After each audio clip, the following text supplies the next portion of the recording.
नमस्कार साथियों, कैसे हैं आप सभी। किसान न्यूज़ पर आप सभी का स्वागत है। मैं हेमंत शर्मा एक बार फिर आप लोगों के बीच हूं और आज का वीडियो हमारा किसान बागवान भाइयों को छोड़कर होने वाला है। ये उन छोटे किसान बागवान भाइयों के लिए होने वाला है जो शहरों में रहते हैं। जी हाँ, बिल्कुल आप सही समझ रहे हैं, क्योंकि शहर में भी कुछ लोग ऐसे हैं जो बाजार से सारी सब्जियां और फ्रूट जो है वो लेने की बजाय अपने ही छोटे छोटे किचन गार्डनिंग जो करते हैं और वहां पर सब्जियां उगाते हैं, लेकिन उन सब्जियों को वो खुद भी जो है वो जहरीली सब्जियां उगाते हैं। कारण कि उनको जो बीमारियां लगती है, जो वो सब्जियां उगाते हैं, उनको बीमारी से बचाने के लिए वो बाजार में मिलने वाले पेस्टिसाइड ही यूज करते हैं।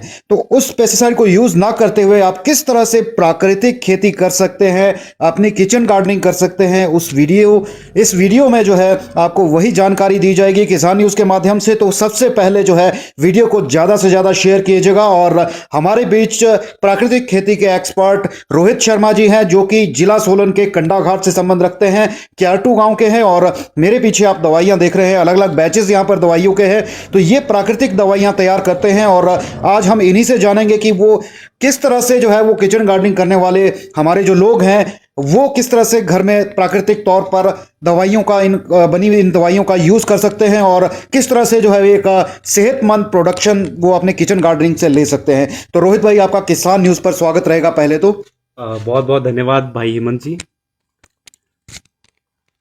आज का जो आपका ये डिबेट है, ये प्रश्न है, ये बिल्कुल सही भी है। और हम देख रहे हैं कि आजकल जो किचन गार्डनिंग का जो एक प्रश्न है वो बिल्कुल लाजमी है, क्योंकि घरों के आसपास लोग आजकल लेंटर के ऊपर भी मिट्टी चढ़ा करके या आजकल जो गमले हैं उसको भी उसमें भी किचन गार्डनिंग इस टाइप की कर रहे हैं कि हर एक जो सब्जियां हैं हमें वो खाने पीने की जो हमारे रोज़मर्रा की चीज़ें हैं उपलब्ध हो सके। लेकिन बिल्कुल ये भी सच है कि उसके लिए भी बाज़ार का रुख करना पड़ता है लोगों को। पेस्टिसाइड लेके आते हैं। इवन ऐसे ऐसे अध्ययन में, ऐसी ऐसी स्टडी में मालूम हुआ है कि एक जो माँ है, अगर वो बच्चे को जन्म दे रही है, वो स्तनपान करा रही है, तो वो जो बच्चा वो जो स्तन पी रहा है, जिसे डॉक्टर कहते हैं कि ये गाढ़ा पीला दूध कोलेस्ट्रॉल होता है, लेकिन वही गाढ़े पीले दूध में इतनी अधिक मात्रा में यूरिया के सिम्टम पाए जाते हैं, इतने अधिक केमिकल पाए जाते हैं जो कि सीधे इफेक्ट कर रहे हैं हमारी आगे आने वाली जनरेशन को। बहुत बेहतरीन जानकारी रोहित भाई।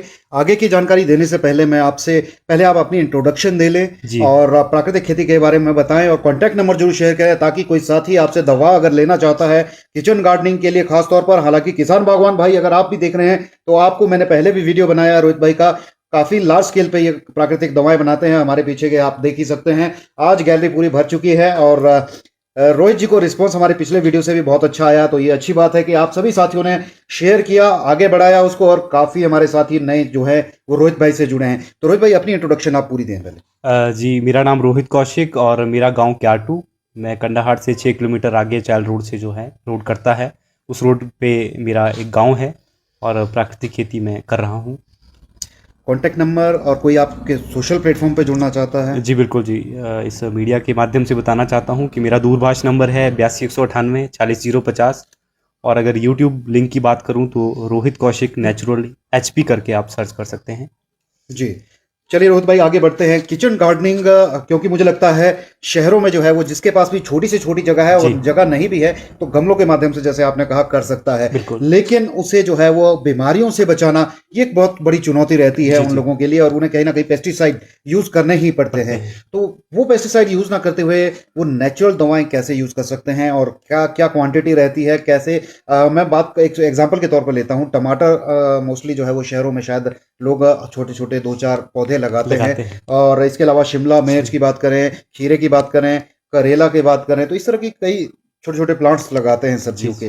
तो उन प्लांट्स को जो है वो क्या ये दवाएं कारगर हैं उनके लिए, और कारगर है तो किस तरह से कारगर हैं, वो थोड़ा डिटेल में जानकारी आपने और प्रोडक्ट भी अपने साथ में बताएं। जी बिल्कुल सर, जैसे कि आपने कहा कि बहुत से शौकिया लोग ऐसे हैं जो कि किचन गार्डनिंग पसंद करते हैं, क्योंकि एक तो शहरों में इतनी भूमि नहीं है कि वो लोग खुले खेत में इस खेती को कर सके।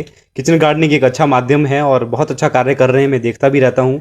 लेकिन जैसे आपने बात की कि प्राकृतिक दवाओं से किस तरह से अगर हम इसको कंट्रोल करना चाहें, जैसे आपने टमाटर का जिक्र किया या अन्य सब्जियों की बात की, तो मैं इसमें पहली बात करना चाहूँगा, एक धनिया है। धनिया में आप जानते हैं कि वैसे भी केमिकल ना के बराबर होता है, लेकिन फिर भी केमिकल का यूज़ करते हैं लोग।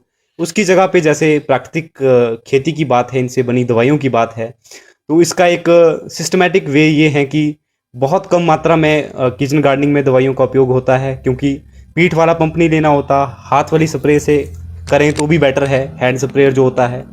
जैसे कि जीवामृत की बात है, अगर जीवामृत किसी किचन गार्डनिंग करने वाले किसान ने करना है अपने खेतों में, अपने क्यारियों में, अपने गमलों में, तो वो किस ढंग से करेगा। जैसे जी मैं हैंडल करता हूँ जी। जी। जैसे ये मेरे पास एक गिलास पड़ा है, हम्म, बॉटल मेरे पास जीवामृत की है, और हम चाहते हैं कि एक अच्छा टॉनिक जो है वो, पहले तो इसको शेक वेल जिसे कहते हैं कि अच्छे से हिलाना। जी उसके बाद जो इसमें सूक्ष्म जीवाणु हैं जितने, उनको हिला करके मात्रा उसकी लगभग, अगर ये गिलास की बात करूं तो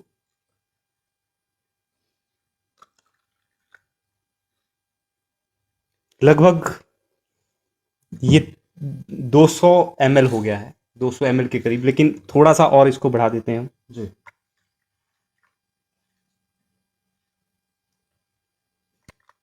ये 2 लाइन हमने ली है, लगभग ये 250 ml के करीब।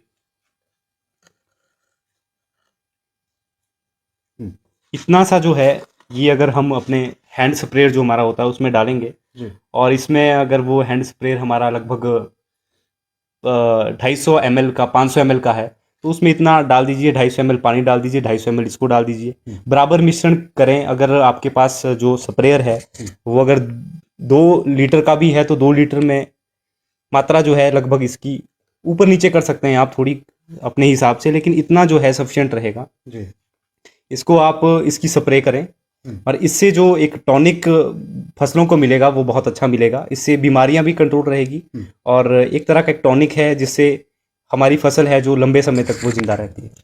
रोहित भाई, क्या हर तरह की प्रॉब्लम के लिए सॉल्यूशन है आपके पास? जी, ये तो जैसे मैंने टॉनिक की बात की थी, जी। इसके अलावा ये है जैसे पेस्ट कंट्रोलिंग, किसी भी कीट को अगर कंट्रोल करना है तो जैसे माइट आ जाता है, खीरे में भी आता है, सफ़ेद मक्खी आती है, हर तरह का माइट आता है, खासकर बैंगन में बहुत ज़्यादा सुंडी की प्रॉब्लम आती है। तो अगर अभी मैं माइट की बात कर रहा हूँ तो उसके लिए अग्नि अस्त्र है, पैमाना जिस हिसाब से मैंने बताया उस हिसाब से आप डोज घटा बढ़ा सकते हैं। अगर लार्ज स्केल पे किचन गार्डनिंग है आपके, तो इसकी डोज जो है वो 15 लीटर का आपको पंप लेना ही पड़ेगा, उसमें आप लगभग 500 ml प्रति पंप के हिसाब से इसकी स्प्रे कर सकते हैं। कम क्वांटिटी ली जा सकती है। अगर मैं पेस्टिसाइड की बात करूं तो वहां पर किसानों, माफ कीजिएगा, हाँ किसान की ही बात करेंगे, या किचन गार्डनिंग जो करते हैं उनको बहुत लार्ज क्वांटिटी में वो खरीदना पड़ता है, जबकि उनको उस पेस्टिसाइड की रिक्वायरमेंट नहीं होती है, और वो काफी कॉस्टली खरीदना पड़ता है। तो आपका पेस्टिसाइड आप बताएं किस रेट में बेचते हैं, कितना सस्ता, कितना महंगा, और कितनी क्वांटिटी इसकी यूज करनी पड़ेगी किस हिसाब से? अगर किसी ने 10 प्लांट लगाए हैं तो उसमें क्या यूज उसका रहेगा, कितना यूज रहेगा? जी सर, वैसे ही जैसे आपने पूछा वैसे ही बता रहा हूँ। जिस हिसाब से अगर किचन गार्डनिंग का सवाल है, वहाँ पे जो इसकी क्वांटिटी है लगभग, छोटे स्प्रेयर में तो आप इसकी 100-200 ml प्रति पंप कर सकते हैं, जी। बड़ा है तो 250 ml कर सकते हैं। ये दवाइयाँ 6 महीने तक चलती भी है, ख़राब होने के बाद ये इसका कोई डेट ऑफ एक्सपायरी है नहीं कि ये 5-6 महीने से पहले ख़राब हो जाएगी। जी। तो वैसे भी अगर इसको खराब भी हो जाएगी तो नुकसान नहीं है, नुकसान कुछ अगर नहीं कोई है। कर भी लेगा यूज उसको, और फिर फेंकने की जरूरत भी नहीं है इसको। अगर मान लो सपोज दवाई बच भी जाती है, तो जैसे खाली भूमि जो है उसके ऊपर भी ऐसे गिरा देंगे तो उसके अच्छे रिजल्ट मिलेंगे, जबकि अगर जहर को ऐसे ही गिरा देते हैं तो कहीं ना कहीं जमीन ठोस होती है। अच्छा, दवाइयाँ ये कॉस्टिंग कितने से कितने तक है, मिनिमम मैक्सिमम क्या है इसकी, और कितने लीटर की है ये पैकिंग? ये जो पैकिंग है सर, ये 2 लीटर की बॉटल है, सारी ही 2 लीटर की पैकिंग में है। जी। और इसमें 15 लीटर में मान के चलें 5 पंप बनते हैं, अगर आप 500 ml प्रति पंप करते हैं। जी। और इसका जो रेट है वो 150 रुपये है। ओके जी। रोहित भाई, यूज इसकी अगर आप बात करें, जैसे किचन गार्डनिंग बहुत कम यूज होता है, जी जी। कितनी मात्रा में स्प्रे करनी है, कितने दिन बाद करनी है, वो चीजें थोड़ा सा। हाँ जी। हालांकि साथियों, आप बारीकी से अगर जानकारी चाहते हैं तो इन्हीं से संपर्क करें, और इनका संपर्क ये बता भी चुके हैं, और आप ये देखिए यहाँ पर इनका कॉन्टैक्ट नंबर भी लिखा गया है, आप यहाँ से भी इनसे संपर्क कर सकते हैं। और बाकी गहराई से जानकारी और अच्छी बेहतर जानकारी अगर आप चाहते हैं तो कॉन्टैक्ट कीजिएगा, तभी आप प्रयोग कीजिएगा, क्योंकि आप हमारी जो वीडियो में आप बातचीत सुन रहे हैं उससे आप सही आइडिया नहीं ले पाएंगे कि क्या क्वांटिटी रखनी है और किस तरह से करना है। ये एक समझ लीजिए इंट्रोडक्शन है, आपको एक अनुमान दे रहे हैं कि इस तरह की प्राकृतिक दवाओं का यूज कर सकते हैं आप। तो फिलहाल रोहित भाई, आगे की बात आप करें, ज़्यादा लंबी हम बातचीत नहीं खींचेंगे। जैसे सर आपने शेड्यूल की बात की कि कैसे कब और क्या करना है। जैसे फसल अभी जीवामृत की बात की हमने, तो जी। स्टार्टिंग जो है वो जीवामृत से ही करनी होती है, क्योंकि स्टार्टिंग में जो फसल है हमारी किचन गार्डनिंग में कर रहे हैं या हम खेतों में कर रहे हैं। धनिए पे आते हैं हम। हाँ, धनिए की बात कर धनिए रहे से हैं। शुरुआत करते जी, हैं जी। कि धनिए को अगर हमने करना है तो क्या करना है, कैसे करना है? टॉनिक जो है वो कितने टाइम करना पड़ेगा, कितनी क्वांटिटी करनी पड़ेगी, वो बताएं आप थोड़ा। देखिए सर, अगर धनिए की बात करें तो जीवामृत का पहले ही बताया मैंने, जीवामृत करना पड़ेगा लगभग 200-250 ml आप पंप में डाल के उसकी स्प्रे कर सकते हैं। जी। उसके बाद एक शेड्यूल आपको बनाना कितने होगा। एरिया में कितनी उसके लिए मतलब कितना एरिया में हम उसको 250 ml को यूज़ कर सकते 250 ml तो सर वैसे 250 ml अगर यूज़ करेंगे तो लगभग इसमें तो एरिया बढ़ ही जाता है वैसे। पर इसकी मात्रा आप अपने अनुसार कर सकते हैं कर कि सकते क्या हैं। किस हिसाब से आपने डोज बनाना है, वो जी। खैर आइडिया लग ही जाता है। जी। चलिए वो आप पूछ सकते हैं। हम इस बात को नहीं खींचेंगे ज़्यादा क्योंकि ये अनुमान लगा पाना मुश्किल है जी। क्योंकि खेती से रिलेटेड बड़े लार्ज स्केल की खेती के बारे में रोहित भाई अनुभव रखते हैं। किचन गार्डनिंग को लेकर जो है वो अभी तक इनके पास कोई साथी नहीं आया है। तो इतने छोटे स्तर के पर जो है वो कोई किसान बागवान से इनका इंटरेक्शन भी नहीं हुआ है, इसलिए ये इतना बेहतर नहीं बता पाएँगे। लेकिन जब आप इनके पास आएँगे, इनसे जानकारी लेंगे दूरभाष के माध्यम से ही सही, तो वो आपको शायद बेहतर बता पाएँगे क्योंकि आप कितना एरिया में यूज़ कर रहे हैं, कितने प्रोडक्ट एरिया में प्रोडक्शन कर रहे हैं, तो उस हिसाब से ये आपको बता सकेंगे।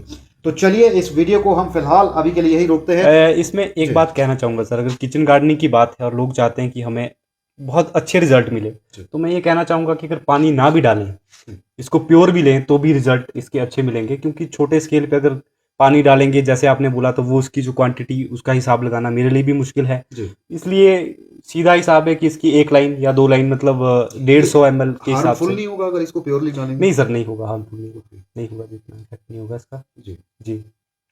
चलिए रोहित भाई, तो मुझे लगता है शायद जो हम जानकारी लोगों तक पहुंचाना चाहते थे वो उतनी जानकारी हम पहुंचा चुके हैं। आपके कोई सवाल हो तो आप कमेंट के माध्यम से दीजिएगा। रोहित भाई हमारे साथ फेसबुक पर कनेक्टेड हैं, हमारे फेसबुक पेज पे जो है वो लगातार फॉलो करते हैं, तो वहां पर भी वो आपको जवाब देंगे और संपर्क आपको के साथ शेयर पहले ही कर चुके हैं। और वीडियो में हम जो हमारा डिस्क्रिप्शन होगा उसमें भी आपको कॉन्टैक्ट नंबर जो है रोहित भाई का दे दिया जाएगा। तो फिलहाल अभी के लिए इतना ही, धन्यवाद।